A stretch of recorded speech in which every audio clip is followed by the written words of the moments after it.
هذا البراند أفكاره إجت قبل سنتين، يعتبر من أسرع المطاعم انتشار في العالم. خلال سنتين حققنا 24 فرع، لو قسمتيهم بنفتح تقريبا كل شهرين فرع. الحمد لله حققنا نجاح كبير، عندنا في السعودية، عندنا في البحرين، عندنا في الكويت، عندنا في أمريكا أيضا، عندنا في تركيا 4 فروع، عندنا في فلسطين، عندنا بالأردن. إن شاء الله هدفنا إنه إحنا نوصل 100 فرع بهذا البراند، وإن شاء الله بنال إعجاب الجميع. مراكش أول شيء حب كبير، أي سايح دائما بيجي على مراكش. دائما كان بيجي للفرع الأول اللي إحنا أصلا بدينا منه، اللي هو موجود في اسطنبول، زبائن مغربيين، فكانوا بينصحونا بأن احنا نفتح في مراكش، ولكن احنا ما راح نفتح بس في مراكش، راح ننتقل للدار البيضاء وأيضا إن شاء الله طنجة قريبا. المطعم هاي فرانشايز، وكالة عالمية جاية من تركيا. احنا نعتبر رقم 24، الفرع رقم 24 على مستوى الوطن العربي بأكمله.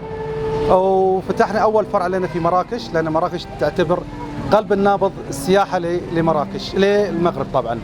ومن بعد إن شاء الله ننتقل للمدن الثانية، سواء كان نتكلم عن كازابلانكا، رباط، طنجة، وبعدين أغادير. وإحنا متخصصين في اللحوم المدخنة، يعني اللحم يستوي على الفاخر، لحم صحي 100%. يتعمل اللحم يوم قبل، طبعا 12 ساعة قبل ل 14 ساعة في اليوم.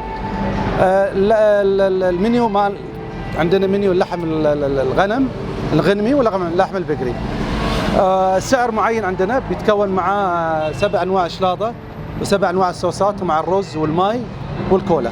كل هذا في سعر واحد، اللي هو عبارة عن الكيلو 650 درهم مغربي، والكيلو يكفي من 3 أشخاص ل4 أشخاص. وإن شاء الله يا رب ينول على حجابكم، ونكون القادم أفضل وأحسن، ويا رب تعجبكم.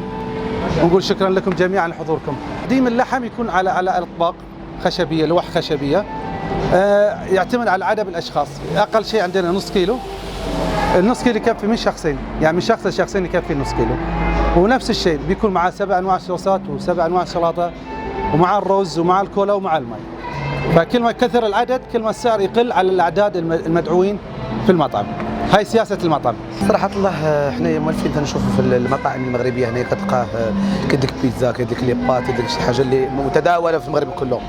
اليوم تفتح مطعم اللي هو يعني فرع من فروع ديال ميت موت في مراكش، وحنا جد سعداء باش نشوفوا هذا المطعم هكذا بهذا الشو وبهذه الطريقة التركية، لأن كاين الناس ما استطاعوش أنهم يمشيو حتى لتركيا باش يعيشوا ذاك الجو هذا.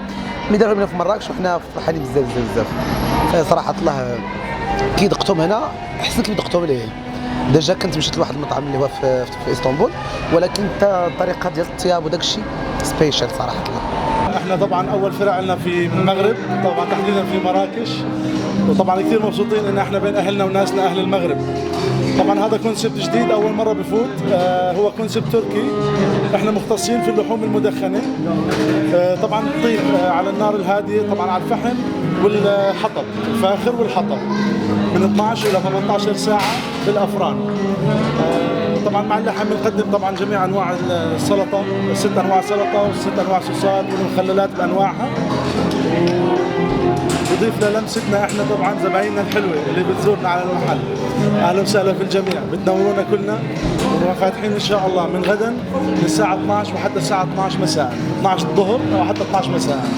اهلا وسهلا فيكم.